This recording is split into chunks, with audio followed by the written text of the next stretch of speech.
ମାଟିର ସୁନା ଚାଷ ନାମରେ ପରିଚିତ ହଳଦୀ ଚାଷକୁ ସରକାର ଦେଇଛନ୍ତି ଗୁରୁତ୍ୱ। ପ୍ରଥମ କରି କଟକ ଜିଲ୍ଲାରେ ସ୍ପାଇସ୍ ମିଶନ ଜରିଆରେ ହଳଦୀ ଚାଷକୁ ଦେଇଛନ୍ତି ଗୁରୁତ୍ୱ।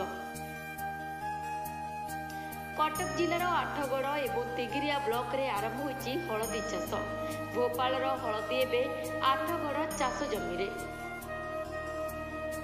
ପ୍ରଥମେ ଆଠଗଡ଼ ଶୀତ ଉଦ୍ୟାନ କୃଷି ବିଭାଗରେ ନାମ ପଞ୍ଜୀକରଣ କରି 6 ଗୁଣ୍ଠ ଚାଷ ଜମି ପାଇଁ 1.5 କ୍ୱିଣ୍ଟାଲ ଯାହାକି 2925 ଟଙ୍କା ଡିପୋଜିଟ୍ କରି ବିହନ ଘରକୁ ନେବା ପରେ 6 ଦିନ ପାଳ ଘୋଡ଼ାଇ ରଖିଥିଲେ। 6 ଦିନ ପାଳ ଘୋଡ଼ାଇ ରଖିବା ପରେ ହଳଦୀ ଗଜା ହେବା ପରେ ଚାଷୀମାନେ ଚାଷ ଜମିରେ ହଳଦୀ ଲଗାଇଛନ୍ତି।